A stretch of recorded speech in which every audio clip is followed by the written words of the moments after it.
Hello, everyone. Welcome to our webcast today on Cambrian Visions.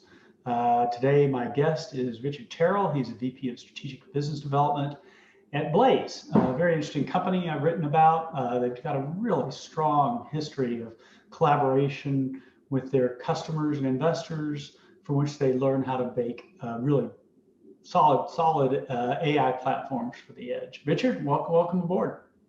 Hey, Carl, thanks for having me. I really am looking forward to participating and helping in your inaugural kickoff here. This is exciting. You're doing some important work. Well, thank you very much, Richard. For the audience, Richard and I go pretty far back in the early days of AI hardware, and Richard's company is really a interesting one. So, Richard, why don't we start off, as I do with all of my guests, just have you talk about your vision for AI, and then talk about how your vision for how your company will contribute to building out that vision. Absolutely, and they're symmetric, but it's not by coincidence, of course. My vision, AI, it's really a great new mechanism to do something we've been doing all along. Everyone talks about innovation, brand new, but what really is happening with AI, I like to describe it as automating human acumen. It's taking what we know as individuals, as families, as companies, as tribes, that we've learned over decades or millennia of how to do stuff, and automating it, really teaching our computers to do it. In the sense, it's wisdom and it's acumen. I use that term, just common sense, if you will, of how to make good decisions that aren't so rigid and binary and brittle that you get in a digital machine. Of course, a computer is left or right and up or down and 1 and 0. But when you put enough of it together and give it the chance to make some decisions based on experience, it can make pretty good decisions. And then if you can allow it to refine its decision making based on experience of having made maybe not optimal decisions, you get better systems. I've just described AI. I've also just described a child, right? So if you have kids, the kids learn something. And if you go in and teach it how to draw the letter A, and you go, no, that's not it. Pretty soon the kid gets frustrated. But if you give it some ideas and it's this shape and let it go, or let the child go at it and get some experience and give them some free reign, some latitude, some entropy to learn from the mistake, pretty soon they start doing pretty well at it. And it's faster to learn the letter B and then C and then D. And then pretty soon they've got words and sentences and they're writing, sonnets and name Shakespeare. So if you let things get just enough of the basic smarts and wisdom, it'll surprise you. If you have too much control over it, then you're going to get kind of a self-fulfilling prophecy, a really fast, rigid system that replicates our prior mistakes and a priori assumptions. So I see AI, especially as it gets into the hands of the practitioners. And this is my vision, my personal, it lines up with my company, but my personal, the real people that will develop the most amazing AI applications are not data scientists and they're not mathematicians. They're chefs, they're pilots, they're teachers, they're ministers, they're lawyers, they're radiologists, because they understand the world. They look at the world and they take in data, visual, audio, reading, charts and radiographs, watching stock web patterns and the like, and go, this is what I think is going to happen. And pretty soon they start to get pretty good at it. And so I think as we make the tools available to the broad audience, as I'm fond of saying, there's 100,000 really astute mathematicians who can do data science for machine learning. There's a couple billion machine learning AI experts called humans that are solving real problems that we care about, like educating kids, preventing diseases, and stopping people from getting hit when they walk into intersections. So my vision is making all this capability accessible to the broadest audience, really pretty far outside what most technology companies have historically served. Interesting. I love that vision. That's exciting. It's the kind of vision that keeps me going and excited about working in the field of AI. But how about your company? What is your vision for your company in terms of which market you're targeting and how you will uniquely position yourself in the coming explosion of AI chips?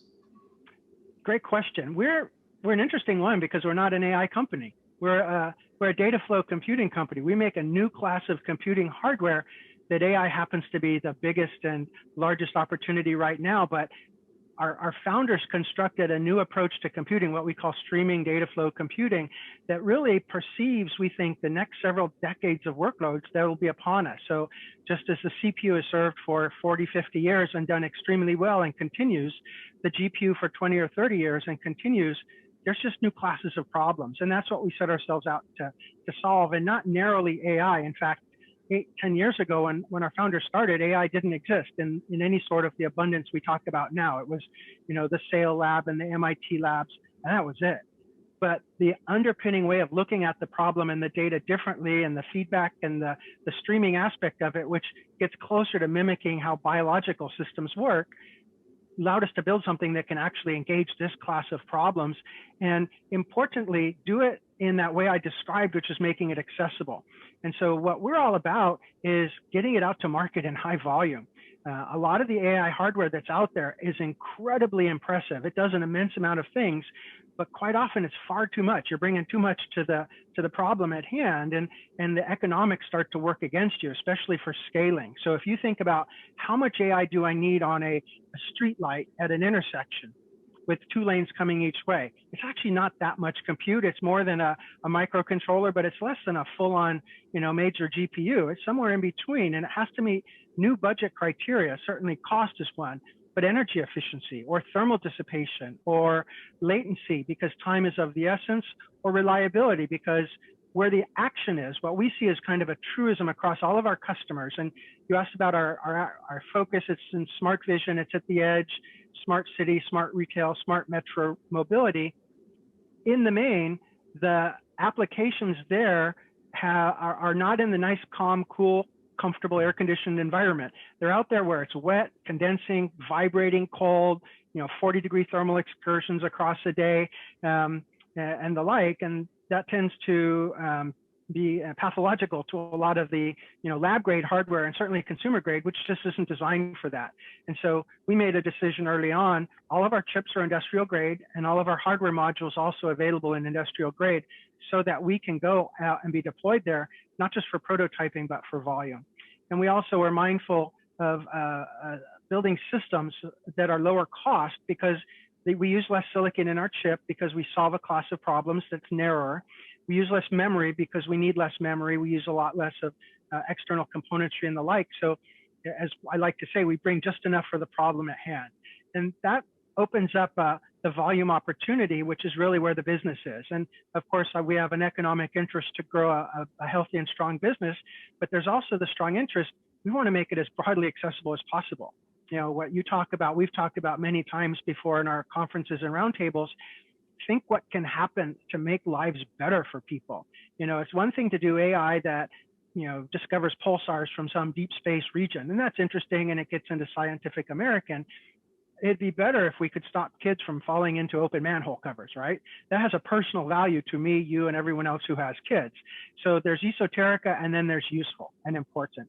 And that intersection of useful and important typically is with the average Joe. And, I kind of say it's blue collar meat and potatoes AI. Bring it out, put it into delivery robots, put it out into homes, into street corners, intersections, and ceiling tiles. That's when it starts to become useful, because then it is used by everybody, not just by a narrow kind of elite that can afford it or can develop on it. Yeah, I think that vision makes a lot of sense, because you're really talking about how do you democratize AI? How do you make AI a useful feature? Instead of something that's esoteric sitting off in a data center somewhere. As I mentioned at the outset, I've been very impressed with your early customer engagements. Can you talk a little bit about the state of the product today and about the customer engagements you're pursuing? Absolutely. So it's pretty exciting. We've had prototype chips for some time, and that was the basis of a dozen or so proof of concepts. Our products were released in the last summer, over August, September timeframe, and we've since been converting those early access into design win and design activity. Software's been out for a few years. Of course, software is the essential linchpin for anything like this. There are any number of startups that had very clever hardware and then did the software as an afterthought, and that's a recipe for disaster. So we've been invested in the software much longer, and in fact, 2/3 of our engineers develop our compiler and software, 1/3 do our hardware. That's the importance to us. And so as we've engaged customers, I can give some conceptual ones or real ones, just not in identifying detail, smart retail. So we're doing a really cool smart retail where the customer wanted to do shoplifting detection. And originally they were guards watching, and then it became video to guards sitting in a room drinking coffee, eating donuts. And then it went to the data center, and the data center in the cloud started analyzing the video. And very capable, but it took too long because by the time the event had happened, the person was in the next store. And so they tried to do it on premise with a competing product. They couldn't get what they needed, and we showed up and gave them what they needed. And we said, what are you going to do with the rest of the clock cycles? And I said, what do you mean? It's like, we're only using about 20% of our tops or MIPS or however you want to measure it. And they said, well, could we do customer sentiment? Well, of course. And then it could be, what about the contents of the shopping cart? This was back a year ago, January a year ago. Well, then in March, they said, emergency, can you do face mask detection?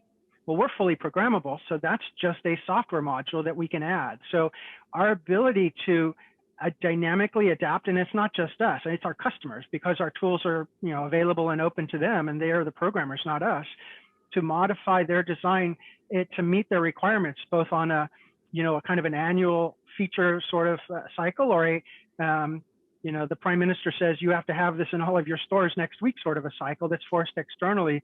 To be able to do that and that we're able to bring that extra is exciting, because I love it as I'm long time from programmable logic industry. My favorite thing is going to a customer and they say, can we do this? And I say, I don't know, let's go find out. And we fire up the tools and we try it. And pretty soon they've started doing new things, because it's one thing to replace an existing solution and recreate an existing algorithm, whatever it is. It's a whole bunch more to do something that they hadn't thought of before. You kind of unlock and open up their vision. They go, wow, guess what else we can do? I mean, sensor fusion, no one thought of that until someone actually did it. And then suddenly everyone has to have it. So it's kind of a chicken and an egg topology, but that's awesome. And so that's what we love to do. What's really fun or powerful, the underlying algorithms, it's YOLO v3 for the astute and the developers, the algorithm or the network. We do that with the smart retail. It's almost exactly the same that we're doing in smart factory and factory automation. And so the underlying arithmetic is the same. It's a bounding box, find the person, and then there's a classifier, are they someone I care about, and then there's a pose estimation typically. We've got a really slick one where we're doing multi-camera, and this is all in one of our chips. This is a value of what we do. We do real-time task parallel computing. So we run multiple algorithms at the same time in the same hardware. One of the instances, if you will, of the YOLO is doing pose estimation on a robot, and one is doing it on a human. Well, those are kind of different. Robots, they move really fast, but they're actually pretty predictable. People are unpredictable. They're irrational. That's why we need AI in cars. So we did both of those, and then we added, or the customer added, the interaction of the robot and the person for safety zone infractions. And because we could do that low latency right there at the robot or at the machinery in the factory, they're able to put in control loop mechanisms to say, stop the robot right now. And not only stop the robot, stop the back pressure of production that's going to be flowing into the machine because there was a safety zone infraction. We didn't want to, whack one of our workers or a guest. We also don't want to screw up our whole production line. But being low latency and being able to do that compute right there at the machine, that opens up doors and to things we wouldn't think of, because I'm not a factory designer or an operations planner for production line, or a teacher or a traffic city planner. But when they see what can be done with these low latency feedback loops, they just go to town on it. And so that's what's really exciting. So we're having success with multiple customers, multiple sectors, multiple geographies. We're just now getting to production, purchases for deployment.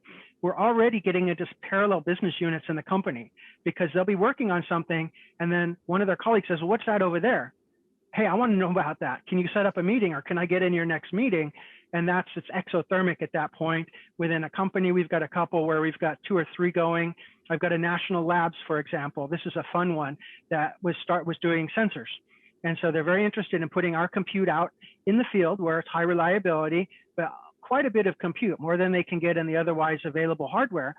And some of their core computing guys heard about this and said, we want to learn more.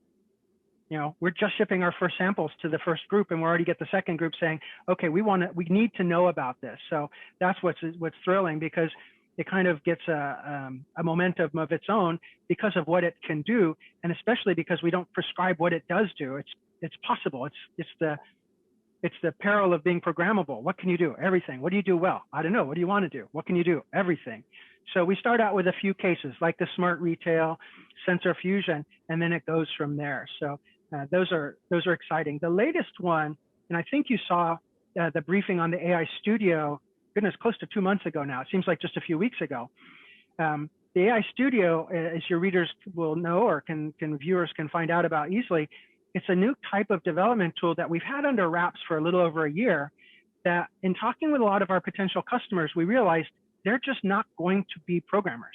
They're not data scientists, they're not mathematicians, they don't see the matrices colliding and convolving in their head, but they see video of cars and intersections and schools, buses stopping and children getting out, or people flowing. Like if you've looked at video of any of the trains, Shinagawa train station in Japan, and the compression waves of people, the acumen that's built up into people who just watch that is huge. They want to teach their computers that, but they're never going to write in Torch or Cafe or C++. So we've developed this tool that allows them to capture their intent, their objective. What problem are you trying to solve? What are the parameters, the accuracy, the video feeds? And it's not strictly video, although that's where we're focused right now. We're agnostic to the data type, to capture their expression of intent and guide them through decisions like, what neural network should I use? What bit precision should I cast in? What training epochs and methods should I use? And how will I deploy? All of which are completely tractable decisions by the deep embedded programming type of community. But for the practitioner, the city planner, the radiologist, the preschool teacher, it's not going to happen. But we walk them through that. So we did a demo in the launch of crop optimization and looking for blight from plants. So they have lots of images of blight, some of which aren't blight. They just say, I need more water. And so by being able to capture the wisdom of the farmer, and it sounds kind of, altruistic, but that's really what it is.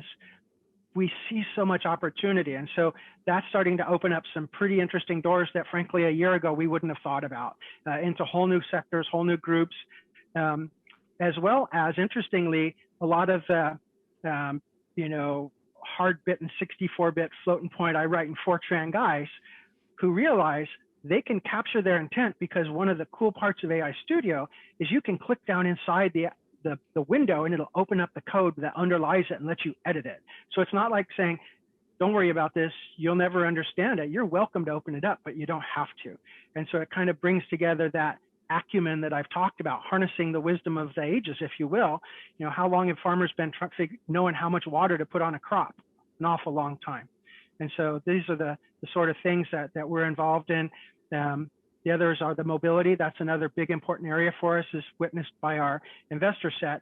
And we're doing quite well in that, but that's longer term, of course. Automotive is a longer cycle. The nice thing there is our decision to go with industrial grade products is quite fortuitous. We're able to put field trials into fairly good volume to prove out a capability, non-safety critical, with the foreknowledge of the emergence of our auto grade silicon and hardware, a very specific point in time, so we can intercept then. But it's not like we have to start at that point. We actually started 2 years ago and are able to meet that normal development cycle and actually get them on the road today, which is pretty exciting. That's a great list of use cases. I think it really exemplifies the term Cambrian explosion, right? You just got this organic explosion of different use cases that is fundamentally going to change the way we program computers, the way we use computers in the future. And it's such an exciting space. I think you guys are really the poster child for how companies need to engage with their customers early in the development process and define the software required to turn silicon into solutions. So my hat's off to you and the team. You guys are doing a great job. Thank you.